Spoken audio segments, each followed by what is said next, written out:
నమస్కారం పిల్లలు, నేను బిందు మరియు కొత్త సెషన్ కోసం తిరిగి స్వాగతం.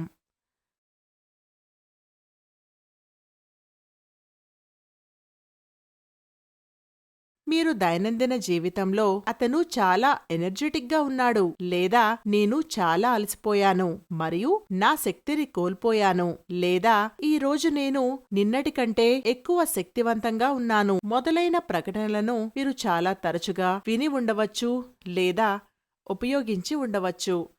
ఈ శక్తి ఏమిటి? ఒక వస్తువుకు శక్తి ఉందా లేదా అని మనం ఎలా నిర్ణయించవచ్చు? శాస్త్రీయ పద్ధతిలో ఈ సమాధానాల కోసం వెతుకుదాం. అభ్యాస ఫలితాలు.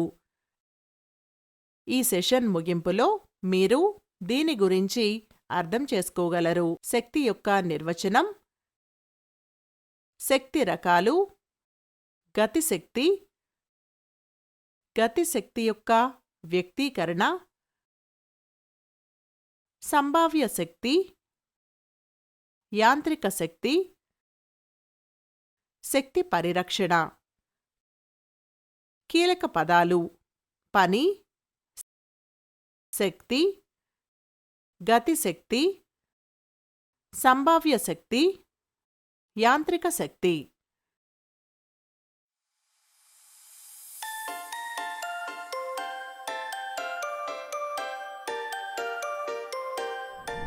ఉదాహరణకు కింది రెండు సందర్భాలను పరిశీలిద్దాం. కేసు సంఖ్య 1.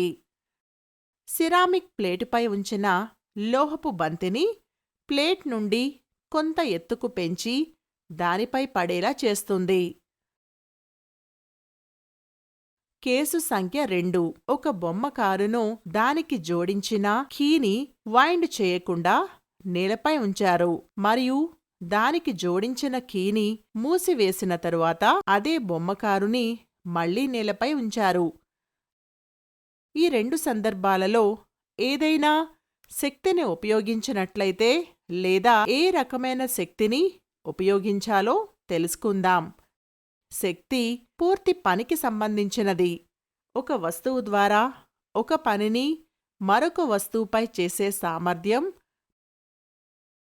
పనిచేస్తున్న వస్తువు యొక్క స్థానం మరియు స్థితిపై ఆధారపడి ఉంటుంది. అందువలన ఒక వస్తువు వివిధ మార్గాల ద్వారా శక్తిని పొందుతుంది మరియు పని చేయగలదు. శాస్త్రంలో వస్తువు యొక్క స్థితిలో మార్పు వచ్చినప్పుడు మాత్రమే పని జరిగిందని మేము పరిగణిస్తాము. పనిచేసే శక్తి ద్వారా దానికి బదిలీ చేయబడిన శక్తి కారణంగా వస్తువు తన స్థానాన్ని మార్చుకోగలదు.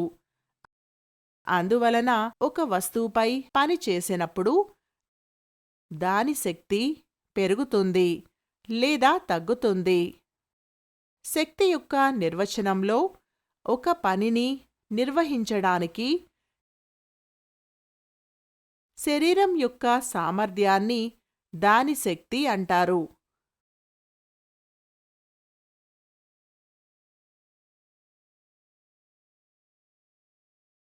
పని మరియు శక్తి యొక్క యూనిట్లు ఒకే విధంగా ఉంటాయి. ఎస్ఐ సిస్టంలోని యూనిట్ జౌల్ అయితే సిజిఎస్ సిస్టంలో అదే ఈఆర్జీ.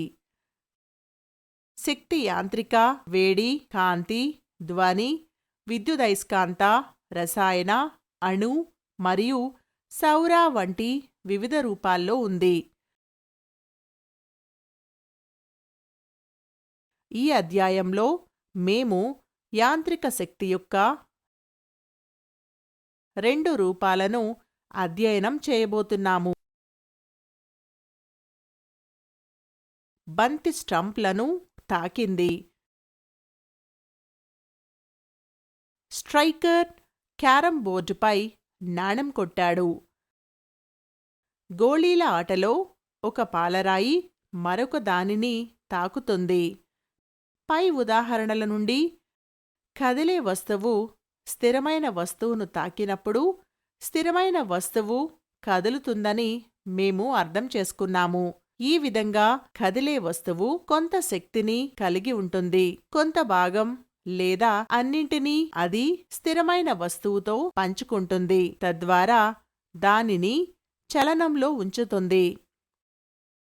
మనం దానిని నిశ్చల వస్తువును దూరం s ద్వారా స్థానభ్రంశం చేయడానికి ఒక శక్తి చేసే పని వస్తువు ద్వారా పొందిన గతిశక్తి అని నిర్వచించవచ్చు. నిశ్చల స్థితిలో ఉన్న శరీరం యొక్క గతిశక్తి శూన్యమని మనకు తెలుసు. అయితే నిర్దిష్ట వేగంతో కదులుతున్న శరీరం యొక్క గతిశక్తి విశ్రాంతి నుండి ఆ వేగాన్ని పొందేలా చేయడానికి దానిపై చేసిన పనికి సమానం. ద్రవ్యరాశి m ఉన్న వస్తువు దానిపై పనిచేసే శక్తి F ద్వారా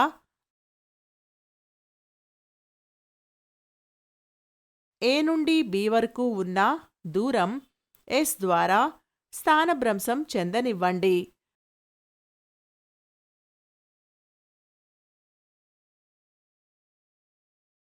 క్షితిజ సమాంతర దిశలో నికర శక్తి F నెట్ అనువర్తిత శక్తి Fకి సమానం.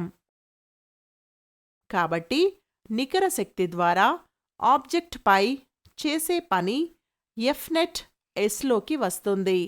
ఆబ్జెక్ట్ పై చేసిన పని దాని వేగంలో u నుండి vకి మార్పుని కలిగించనివ్వండి మరియు ఉత్పత్తి చేయబడిన త్వరణం a అవుతుంది. మేము ఏకరీతి వేగవంతమైన చలనం యొక్క సమీకరణాల గురించి అధ్యయనం చేశాము. ప్రారంభ వేగం u, చివరి వేగం v, త్వరణం a మరియు స్థానభ్రంశం s మధ్య సంబంధం v2 - u2 2as ద్వారా ఇవ్వబడింది. దీనిని ఇలా కూడా సూచించవచ్చు. Fnet ma అని న్యూటన్ యొక్క రెండవ చలన నియమం నుండి మనకు తెలుసు. సమీకరణాలు 1, 2 మరియు 3 కలిపి మనం ఈ సమీకరణాలను వ్రాయవచ్చు. దీనిని పనిశక్తి సిద్ధాంతం అంటారు. మనం ఊహించినట్లుగా ఒక వస్తువు విశ్రాంతిగా ఉన్నప్పుడు దాని ప్రారంభ వేగం u o, ఆపై w 1/2 mv2. అందువలన వస్తువుపై చేసిన పని 1/2 mv2కి సమానం. ఒక నిర్దిష్ట వేగంతో కదిలే శరీరం యొక్క కెనెటిక్ ఎనర్జీ దాని మిగిలిన వేగాన్ని పొందేందుకు వస్తువుపై చేసిన పనికి సమానమని మనకు తెలుసు. ఈ విధంగా ద్రవ్యరాశి m మరియు వేగం vతో కదులుతున్న వస్తువు కలిగి ఉన్న గతిశక్తి ke 1/2 mv2కి సమానం. సాగిన విల్లు నుండి బాణం విడుదల అవుతుంది. కంప్రెస్డ్ స్ప్రింగ్ విడుదల చేయబడింది. పై ఉదాహరణలలో వస్తువు యొక్క స్థితిని ఏ పదాలు వివరిస్తాయి? వస్తువుల కదలికకు అవసరమైన శక్తి ఎక్కడ నుండి వచ్చింది? ఇప్పుడు పొటెన్షియల్ ఎనర్జీ గురించి తెలుసుకుందాం. ఒక వస్తువులో దాని నిర్దిష్ట స్థితి లేదా స్థానం కారణంగా నిల్వ చేయబడిన శక్తిని దాని సంభావ్య శక్తి అంటారు అని మనం నిర్వచించవచ్చు. m ద్రవ్యరాశి కలిగిన వస్తువును భూమి ఉపరితలంపై h ఎత్తుకు తీసుకెళ్లడానికి గురుత్వాకర్షణ శక్తి దిశకు వ్యతిరేకంగా mgకి సమానమైన బలాన్ని ఉపయోగించాలి. చేసిన పని మొత్తాన్ని ఈ విధంగా లెక్కించవచ్చు. కాబట్టి దాని స్థానభ్రంశం pe కారణంగా వస్తువులో నిల్వ చేయబడిన సంభావ్య శక్తి మొత్తం mgh. h ఎత్తుకు స్థానభ్రంశం చేయడం వలన వస్తువులో mghకి సమానమైన శక్తి నిల్వ చేయబడుతుంది. ఒక వస్తువు యొక్క గతిశక్తి మరియు సంభావ్య శక్తి మొత్తాన్ని దాని యాంత్రిక శక్తి అంటారు.